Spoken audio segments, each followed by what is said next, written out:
Leaders often forget that headhunters and recruiters are always calling our people. And so don't get complacent in the employee relationship, because the minute you forget about them, there you go. That's it. As HR professionals, we eventually get drained. Sometimes you get what I call battle weary, because you're fighting the war with management, you're fighting the war sometimes against employees. Or on three fronts. You really are an organization that's really focused on adoption, then leaders need to lead the way in terms of, okay, here's how we can use it, here's how we can use it responsibly. It's an employer-driven market by economics, but it's still candidate-centric. It's weird because in the past years, when it's an employer-driven market, basically employers got to choose. It is not that way.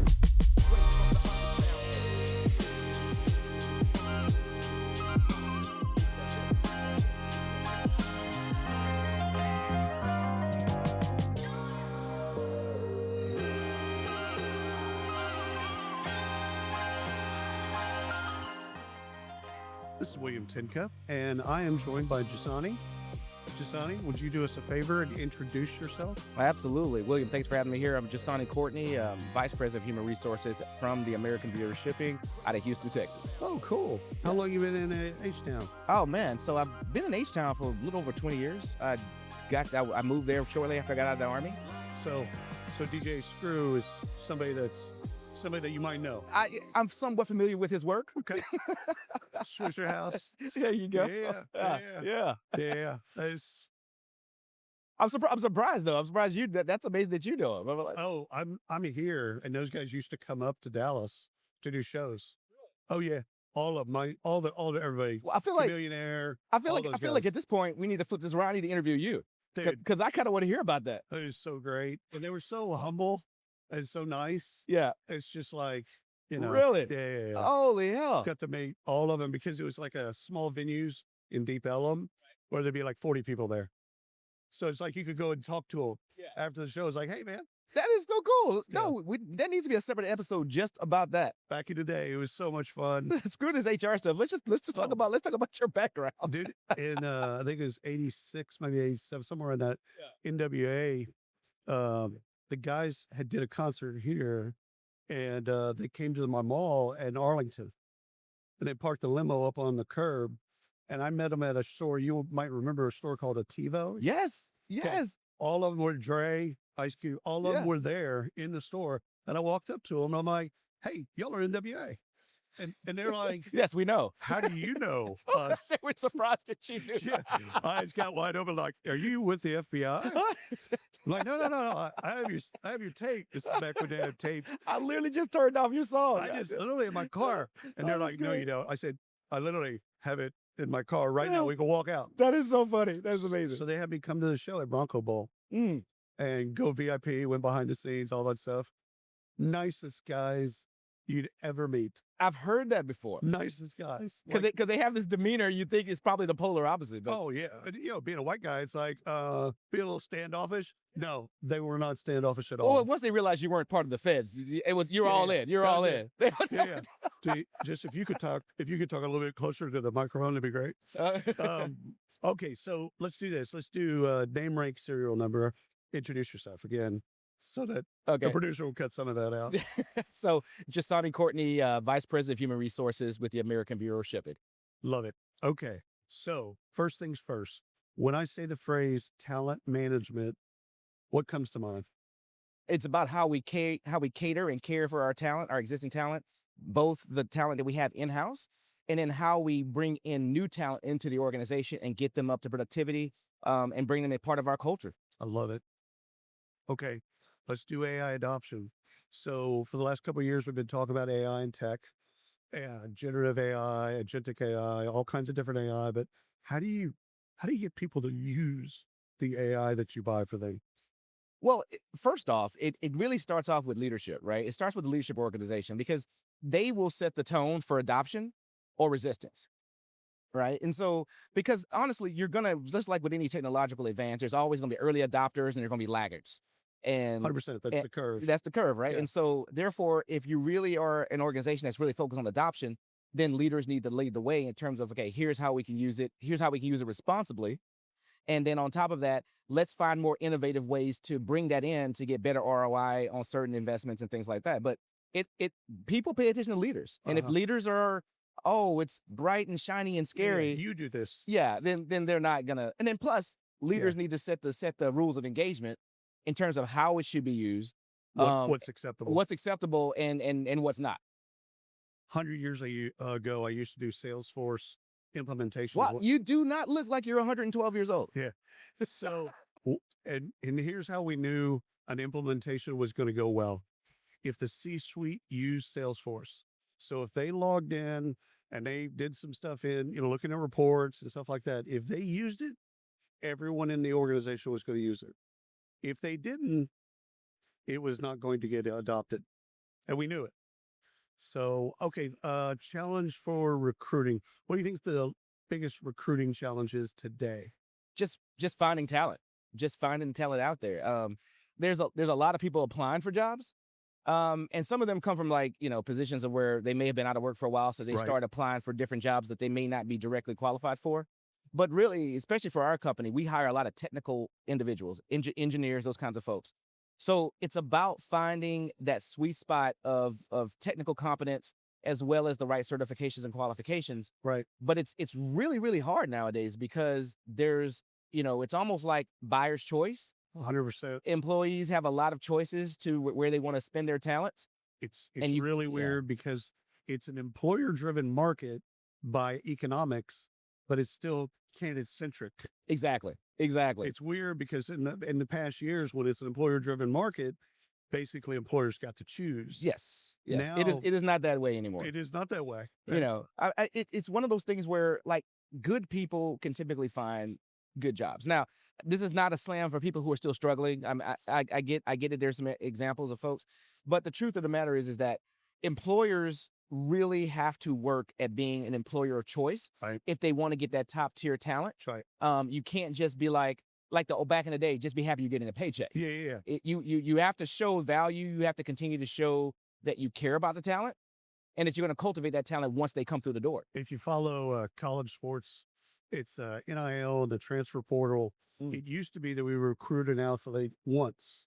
Right. Like, I'm a big Alabama guy, so Boo. we'd recruit roll tide. No roll tide. So we would recruit them once, and then they're in they're in the process. Mm-hmm. You got to recruit them every year. You do. I think that's translatable to employees. You recruited them, cool, but if you don't re-recruit them ever so often, then they'll leave. Well, it's like my wife always tells me, it's about the little things you do day in and day out.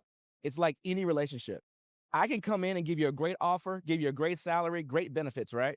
But then if I put you at the table, if I put you at your desk and I forget about you, eventually somebody's going to come along and snatch you away. 100%. And so you have to, the things that got them to the table, you have to keep doing and remind them, here's why we're in this relationship, because we offer this opportunity, and oh, by the way, we care about your career Right. going forward. But if you just set it and forget it, they're going to eventually forget about you. Oh, yeah. And Yeah. the other thing I'll mention is leaders often forget that headhunters and recruiters are always calling our people.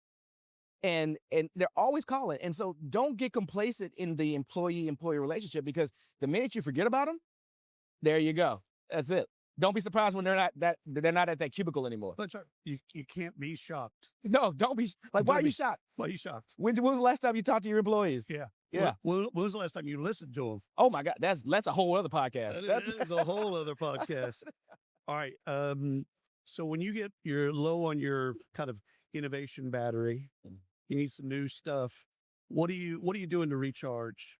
Well, first off, I always convince people to come to conferences like this, right? Because as HR professionals, we eventually get drained. Oh, 100%. Right? Sometimes you get what I call battle weary. Oh, yeah. Because you're fighting the war with management. You're fighting the war sometimes against employees. It's a war on three fronts. On three fronts. And so first off, coming to conferences like the SHRM Talent Conference, SHRM National Conference, it allows you to reinvigorate yourself Right. with others. You get to hear some great business cases and things like that in terms of what companies are doing. But the biggest thing, William, is the fact that you get to get around other HR professionals and you realize your company is not the only crazy one. 100%. Right? Because misery loves company. Because you start off going, oh, we're not doing so and so, and all of a sudden you find out Wait, I'm not as bad as that company. We're not alone. Right. We ain't alone. Actually, I believe we're leading. Yeah, exactly. That's too funny. I mean, it is great to know. I mean, because HR as a profession can be a lonely place. And then when you get around your people, right? When you get around your people and you realize like, oh my God, I'm not the only one dealing with this. 100%. It invigorates you. You learn some best practices. You get some connections that you're able to leverage going forward. Because what you're struggling with at your company, some connection might have just dealt with that at their company. And you can come back from one of these conferences being a superhero saying, hey, I found a solution to this $1 million problem and it only cost us the cost of entry into the conference. You might have to tweak it a little bit, but Yeah. here's how you start. Absolutely. But I think the main thing is just making sure, and not just these big conferences too. Right. Oh, because I don't want people to think, oh, I got to go get a big budget. Every city has these little networking events. Get out of your comfort zone, even you introverts, and just surround yourself with your people at these networking events, because it does recharge your battery. It still shocks me that HR and recruiting doesn't use their peer group as much as other professions. We don't. Crazy We're not as good at maybe business development or marketing guys. Like those folks, they're all about marketing and networking and things like that. But sales leaders, if they're not direct competitors, right? They'll meet. They'll have breakfast. They'll be talking about, are you doing this? Are you doing this? Oh, dude, so many deals get done at the golf course, right? Oh yeah. Right. They're like, hey, let's go play a front nine and nine holes and let's. I kind of wish I had that job. And then I'm glad I don't. I'm glad I don't, because I suck at golf. Me too. I'm horrible. But I'd love to be invited. I'll smoke a cigar and be on the. I'll be on the cart. Oh my God, William, are you a cigar guy? I am. Dude, in that bag. Oh, dude. snap. Oh wait, hold on. We're gonna totally switch. What's your go-to? Monte Cristo #4 Cubano. So I'm a Plasencia Amafuertes kind of guy. Oh, yes. And so I bought 3 or 4 of them in the actual collector's edition one. Yeah. So later on, me and you. I do pairings. So on my IG, I'll pair them with bourbon or scotch or vodka or whatever. So I'll pair the cigar with, because basically you go heavy and light. Yeah. So if you have a light cigar, you go heavy. If you have it's an inverse relationship. Right. 30-year-old Macallan, you're going to go with a light cigar. So if you're ever in Houston, William, make sure you come look me up, because my wife during the pandemic, my wife allowed me to change our garage. It is a full-blown, and Houston has large garages. It's a full-blown cigar whiskey bar. So probably from that door to where that guy's standing against the wall, it's just nothing but whiskeys and bourbons. I like your wife already. Oh, she she knows where I'm at. See, she's a smart woman. See, it's one of those bits. It's like she's re-recruiting you. Oh, no, she reminds me of why I'm here. Yeah. But she's like, no, babe. Number one, it's cheaper to drink at home. It's safer to drink at home. And B, she always knows where to find me. 100%. He's out there. Yeah, he's right. He's right. I see the smoke trail. Oh, dude. Yeah, we definitely got to do a cigar after this is over. I love it. Last question is, what's keeping you up at night right now? Right now it's really about, are we doing enough to make sure that our employees know how much they matter? Right. Right. Are we doing enough? Are we communicating enough? How do you know? Because there's like a diminished return on everything, right? So you can do so much that it falls off, but how do you know you're doing enough or meeting their expectations, or maybe even exceeding their expectations? It's funny. It's the hardest thing to determine and the easiest thing to determine at the same time, because it's easy because all you have to do is just listen to your employees, and you have to be willing to listen. Okay. All right. As a leader, sometimes we separate the complainers from the folks who have legitimate concerns, but it's hard because we don't typically do that. And it kind of changes our whole mental paradigm about this whole deal. But it's really because a lot of times you realize some of the voluntary turnover that companies are experiencing, so much of it, William, is preventable. If somebody would just listened and paid attention, it's not always about the money. Sometimes it's about the relationship with their supervisor, right, or a super relationship with coworkers that we could have fixed. The fixable stuff. I always used to talk about regrettable turnover. It's the folks you wanted to keep, but could, for whatever reason, you didn't keep. Yeah. Right. Turnover is not a bad thing. It's like a forest. Some trees need to die. Yeah. Some people need to leave, but it's the folks that you wanted to keep and you didn't keep them. And so I'm not an exit interview guy. I don't believe anything in exit interviews. I do like stay interviews. I do like those when you're like, hey, what's going well? What do we need to work on? Like that type stuff while they're there. Because I think you can get some good data there. Yes, stay interviews. I do them at least twice a year for each employee. You got to do stay interviews. And literally the stay interview is, and here's the problem with that. A lot of leaders don't do stay interviews because they perceive it as we're begging our employees to stay. Or I said, no. And literally the first question for anybody who's interested in doing one, here's the first question. Why do you keep coming back? 100%. Why do you keep coming back? Why are you still here? You know, that's an old sales bit is why'd you buy? Why do you continue to buy? It's an old kind of a win-loss deal with sales. Like, why'd you buy? Because I need to know what triggered you to buy from us. And then why do you continue to send us checks or wire money to us? Yeah. And it's the same thing with employees. It's the exact same thing with our employees because they are kind of like our internal clients. They're our service providers. They are customers, right? And so you need to ask that exact same question. And the answers will literally give you the answers to the test in terms of 100%. If you have a 10-person team and you ask them that question and 7 of them say, I have great coworkers, then you realize that's what's keeping them there is the environment. And so you know that you need to spend energy 100%. to maintain that environment. That's right. Let's not move a lot of people out of that team. Exactly. Let's keep it, or let's make sure we understand the dynamics and the number of yellow energy versus blue energy versus red energy, the dynamic. My first engagement, employee engagement survey was for an ad agency, 150-person firm. I did one-on-one interviews, group interviews, a whole bit. Came back, the number one thing was they couldn't have potted plants because the building, the landlord wouldn't let live plants into the building. And so when I'm downloading this to the executive team, they're like, seriously? I'm like, dude, 98%, they're like, Yeah. So if we just get plants, Yeah.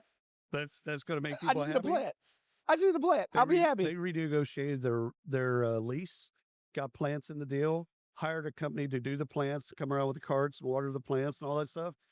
Employees satisfaction went through the roof, and That's they're like, amazing. Are you kidding me? Plants? That is literally the definition of low-hanging fruit. Yeah. That is literally they kept questioning me. It's funny because I'm in a conference room with all these executives and I'm telling this bit and they're like, seriously, are you messing with us right now? I'm like, dude, I can't make this. I'm funny, but I'm not that funny. I can't make this up. You can't. That is amazing. But it's so funny because lots of times because managers will automatically think, oh, they want all this extra money and all these other things. And I'm like, that's because that's your value proposition, right? No, the stuff to keep our good employees is usually doesn't cost money. It just takes effort. Training, more communication. What's next in my career? 100%. That. Love it. This has been wonderful. This has been great, William. I appreciate it, man. Thank you so much for your time. All right. Appreciate you. How can folks get in touch with you? Listen, man, I'm always on LinkedIn. That is my biggest one. I also have a podcast outside of my job. It's called My Friend in HR. Actually, I had Jim Link. Jim Link was actually my most recent guest on there. So it's on Spotify and Apple Podcasts, and it's also on YouTube. So when we're saying his first name, Njsane, there's an N in front of that. It is. That is it is silent. You've got to really want to know who I am because you have to go through that trap. That's right. But it's Njsane. But yeah, Njsane Courtney. You can find me on LinkedIn. You can connect to all my stuff. But it's been great, William. I really appreciate the time here. Thank you so much. All right, brother.